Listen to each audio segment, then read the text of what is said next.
Good morning.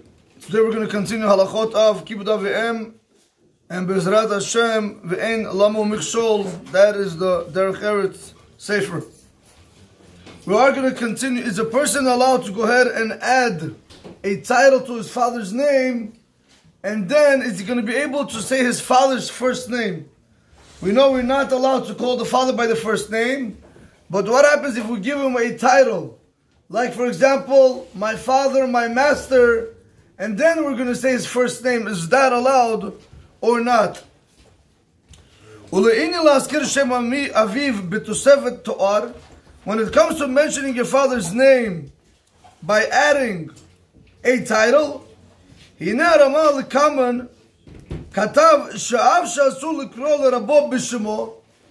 even though Rabotai, it is forbidden for a person to call his rabbi by the first name, Mutar lomar Rebbe Mori Ploni, but he's allowed to say my teacher, my master, and then he's allowed to say the rabbi's first name.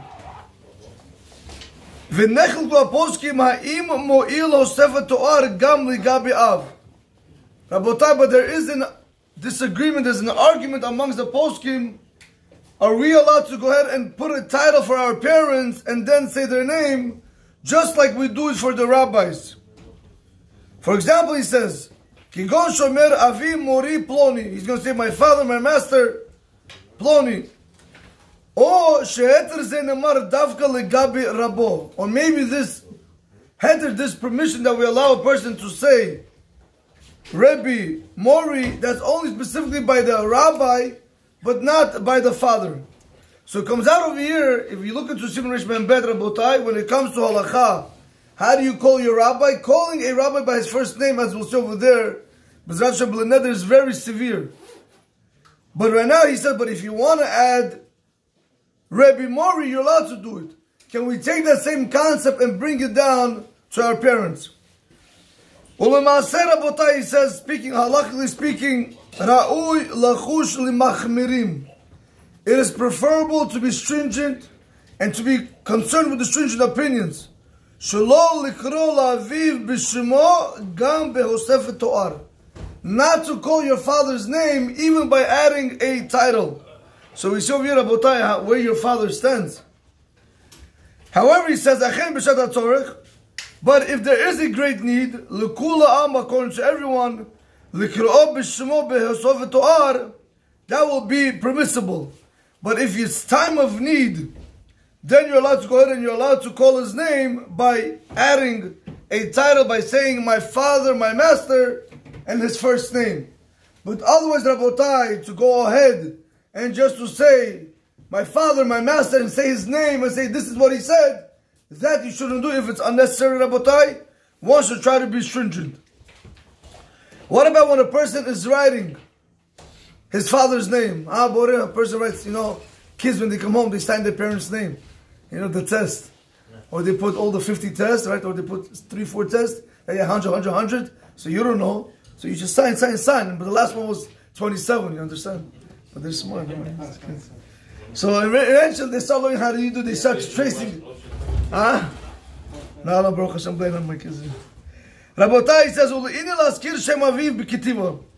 when it comes to mentioning your father's name in writing, a person has to write his name, the son of the father's name. Can you write it like that? Or he has to also put a title. Katva Poskim, the Poskim wrote, you're allowed to go ahead and add a title for your father when you're signing. And not like we said before, you have to be stringent. Because you're writing, you're not saying it. Ani ploni ben avi mori Rebbe ploni vechodome. You have to say, I, the son of my father, my master, Rebbe, and then you're going to say his name because you want to give him titles like Botai, as we'll see, Bezrat Hashem B'Leneder. It is asur for a person to think bad about his father, even if he's not doing good, Rabotai, even if he's like Chas Shalom, nobody. But in your eyes, he has to be somebody. In your eyes, he has to be like number one. That's why Rabotai, we always have to give them honor no matter what. However, if there is a need, let's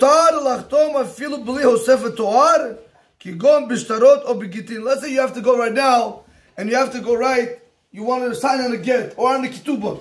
So what are you going to write over there? I, the son of, my father, my master. There's going to be no space. So he says when it comes to Gittin or other types of documents, and if you can't really put the title of your father's name, meaning the title, and then your father's name, one will be able to be lenient. Okay, Rabotai, that was the two halachot for today. A little musar, we are going to continue in Sefer Ve'elam U'Michshol. We are considering Torah Lelo Derech Eretz. Today we want to see to what extent, Rabotai, if we learn Torah and we don't have Derech Eretz, to what extent it has effect on us. Katav B'Sefer HaKodesh Kol Sason. It was written in the holy book Kol Sason. Hine mi sheyesh biyado Torah.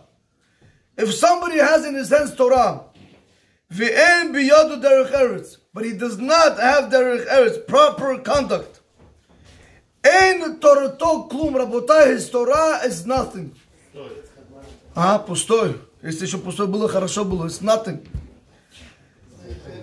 Umi sheyesh biyado Derech Eretz below Torah. But what happens if a person has Derech Eretz without Torah? Arehu tov mimenu. A person with Derech Eretz without Torah is better than a person who has Torah but no Derech Eretz. V'nechshav lo ki'ilu yesh bo Torah. This person that has Derech Eretz but no Torah, we're going to give him the credit as if, Rabotai, he has Torah. And I'm telling you, we say, wow, shual, right? But Rabotai, if we pay attention, the way we behave, the way we act, the way we eat, Rabotai, the way we use the restroom, we have Derech Eretz, other people don't have Derech Eretz. Right? If there's a plate of food, everybody jumps on it, and it's gone. Nobody thinks. I'm very serious. Nobody thinks maybe the other person didn't get it. Everything's, first come, first serve over here. Rabotai, a person needs to know that Derech Eretz, Kadmal Torah, you have to behave properly. You walk into the restroom, you clean after yourself, you make sure nothing is wet so the next person can come and use it. You use the table, you bring the sitter, right? You eat, you clean after yourself. Where's this today? No, it's unfortunate. But Ron and John, we're learning Torah. We're learning Torah. Talmud Torah connected kulam. But Talmud Torah connected kulam without Derech Eretz doesn't mean anything. Rabotai said that's why you have to be very careful. And that's why a lot of times when you guys look into, right? When I don't know, listen, people that don't learn, unfortunately, it's going to be very hard for them to distinguish who's kadosh, who's not kadosh. How do you know which rabbi is real or not? It's very simple, Rabotai. You go after his midot. You go after his midot. See the way he eats. See the way he talks. See the way he gets angry. There's many things you can go ahead and look at a person, because a person with Torah is completely a different person. That's what he says. It's halakha and shulchan aruch. En kiddush ela b'makom su'uda. Right on Shabbat, you can only do the kiddush only in the place of the meal where you're going to eat your bread meal. So the Chachamim want to say, read it, en kadosh ela b'makom su'uda. Read it the other way. You could only have a person that's holy only during the meal, because you see how he's eating. Does he grab? Does he ask? You see from over there. He eats like a... No etiquette, Ken. Rabotai says like this. Rabotai, we find that it was brought down, it was told over in the Midrash. Sherebi Yana hizmin Adam echad nichbad lebeito. Rabbi Yana, he invited a very honorable person to his house. Vehichilu v'yishkahu. He gave him food, he gave him drink. Mipnei shechashav sheyesh bo Torah v'hu Talmud Chacham. Because he thought he has Torah and he's a Talmud Chacham. La'akar hasuda, after the meal, badak oto Rabbi Yanai. Rabbi Yanai checked him. Imu yodei mikro mishnah. You wanted to see, does he know Chumash? Does he know Mishnah? Rabotai, I'm telling you right now, I have to say the way it is, Rabotai. Not only to you, I speak to my children also very openly. I tell my children like this: whenever somebody tells you something, I don't care who it's going to be, you ask them where this is the halacha written. If he tells you it's written here, and you go and you look and it's there, and or you even ask him, better yet, show me inside, let me see. Then we can start speaking about if the person knows what he's saying or not. But Rabotai, unfortunately, sometimes you could have a person is going to be able to read Yalkut Yosef because it's very it's easy. Today, Baruch Hashem, they have a whole sensibly and are trying to be Mizaki the Rabbim. So they can even be given shurim from the English Yalkut Yosef. Rabotai, these type of people, you have to be very careful. I'll tell you why. Because to learn halachot just on the top, that's good for you. But to go out there superficially, but to go out now passing halachot. So I always tell my children, Whenever you want to learn with anybody, whenever you want to listen to anybody, you have to make sure you open up a Gemara before him. You open up a Shulchan Aruch before him. Any halakha rabota, you ask him whatever halakha you want. You ask him, start learning Gemara and Rashi Tosfot. You do whatever you want. See if he knows where Tosfot is. See if he knows where. I'm very serious. Rabbi Walkie one time told me there was a person who was learning in the basement. I don't know, he was learning. So as everybody knows, you have Gemara in the middle. Rashi is always in the inside because he came first. Anybody who comes first, they're in the inside. Tosfot is outside because they came later. So how was he reading? He was like this. Like literally, through the Rashi, through the Gemara, through Tosfot. So he felt that it was like a newspaper, like one-liner. Not even putting together, the Rabbi told me he was shocked. Not even putting together that this is Gemara, this is Rashi, this is Tosfot. Rabotai, to know, it's not so pashut, Rabotai, just to go now and to listen to anybody just because they are a powerful speaker. Doesn't mean that, Rabotai, you have to be very careful. You know, sometimes we listen to people that are not Jews, for example, and they have good ideas, and the Torah says, yes, chokhmah begoyim. The Torah says there is wisdom by non-Jews. They're very smart. Don't look at them like that. They're very, very smart. But Rabotai, but what happens when I learn a concept from a non-Jew? What's going to happen? So I'm going to believe this concept, but you don't understand that everything else that he's going to do after that is also going to affect me. That's why, Rabotai, whatever they're teaching you now, everything's in our Torah. You want to go straight to the source. You don't want to be chas v'shalom learn out from people that are not fit. So that's why he went and asked him. He wanted to see if he knows Mikra or Mishnah. Very simple. I can't ask him if he knows. Over here he even says, not Gemara, he says, go ask him if he knows how to read the Torah and the Mishnah. He found that he does not know anything. Amal Rabbi Yana said to him, Amor, saying, Achal kelev mipito shel Yanai. He said, a dog ate from the bread of Yanai. How can I feed a person who's not a Talmid Chacham? Afterwards he asked him, Rabbi Yana asked this guest, what merit do you have? That for that merit you ate on my table. What's the chud you had? How did I make that mistake? Amar lo ha'orech. Rabotai, listen to this carefully. The guest told him, Miyamai lo shamati davara shahaya omer echad al chavero ve'halachti lehiyot rachil. Never in my life did I hear somebody say something bad on his friend, and I went and I was a gossip monger. I would spread the news. Never did I do that. When I saw two people fight, I would do peace between them. But he had no Torah. When Rabbi Yana saw that he had Derech Eretz, Amarlo, he said to him, Kol Derech Eretz azot nimtza b'cha v'ani karaticha al-kelev. All this Derech Eretz that you have in you, and I called you a dog, he said, Mecholi ata shava li harbe. He said, please forgive me, you are worth to me very much. It comes out that we learn from the story. Even though that guest, he did not know anything from Torah, and it was fit for him to call him a dog, nevertheless, since Rabbi Yana found out that he has Derech Eretz, Amarlo, he said to him, Ata shava li harbe. Rabotai, he said to him, you are worth to me a lot. And this is why Bodhi got explained to you like this. When we come to shul, correct? When we take books, we have to put books back. When we move the chairs, we have to put the chairs back. When we eat, and we have to clean after ourselves. Unfortunately, we don't have it, but that's what it has to be. This shul, for example, in our shul, Victor works. He does have to be running. It's a chil Hashem. He tells me all the time. How can it be that people go over there, they eat, they leave all their junk, and they wait for Victor to come and clean? That is a chil Hashem. I understand you have a cleaning lady. But that's a chil Hashem. Clean after yourself. Make sure the shul is clean. And in the house, the same thing about you have to have Derech Eretz.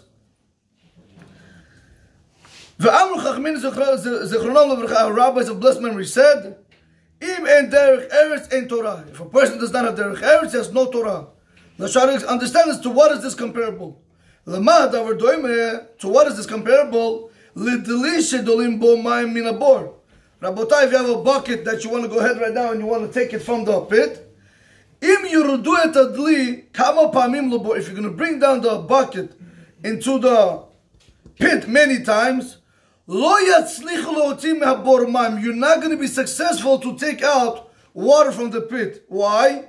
Because the bucket is very light. and it's always floating on the water. Aval, however, but when you're going to put in the bucket a stone, then the bucket is going to be heavy and it's going to sink into the pit. And that's how you're going to go ahead and you're going to be able to draw with it water. What's the nimshal, Rabotai? What do we take from here? Listen to this carefully. The Torah is the water. And the bucket that we're going to draw with it water. Hu ha'adam. That's the person.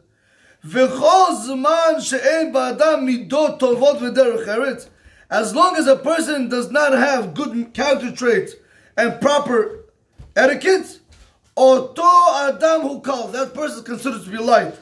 Therefore, hutav al panei hamayim. That's why he's always floating on top of the water, which is called the Torah. And the Torah is never going to go in him. And in the end of days, he's going to die empty the way he came in. Why? Because Torah never entered him. Just like this basket that came out empty, this bucket that came out empty from the pit. Aval, however, Rabotai, he says, but a person who works on himself and he has good character traits and he has Derech Eretz, he becomes like a person that, like the bucket which is very heavy. That person with midot becomes like a bucket which is very heavy. Then you're going to be able to go ahead and you're going to be able to draw the water, which is the Torah. This is why, Rabotai, sometimes when you see it's hard for you to do the right thing, don't think it's because you can't do it. You can do it. It's just what? Since we have bad midot, so the Torah never enters us. If the Torah never enters us, we're never able to fight against the Yetzer Hara. So now you know where are you holding alive and which kind of midot you have. A person with midot tovot, since the Torah penetrates you, if you know it's wrong, it's wrong. If it's right, it's right. There's no gray, Rabotai. Either it's black or either it's white. That I want to conclude with you like this. As everybody knows, right, Rav Davidov, the rabbi from Israel that we have over in our kollel, he told me a very beautiful thing. He said, how could it be that today we allow the people to do parties whichever way they want? He said it would have been better for people to do it in not kosher restaurants. Let them eat pig. Let them do all that. Who cares? But at least we don't teach the other people the wrong ideas. At least other people know what is wrong and what is right. But Rabotai, when we make everything kosher, the food is kosher, the rabbi is doing the chuppah, everybody, you have religious people there. Now people that are looking at people that they don't know Torah, like, I don't get it. Is it allowed? Is it not allowed? Is it allowed? Is it not allowed? So in their mind, they think it's allowed. But had it been all to one side black, at least the people, the future generation would have known that this is wrong. That's what Rabotai is. Who do you have to be more careful from? Who do you have to be more careful from? From a person who's secular or from a person who's religious? Who do you have to be more careful from?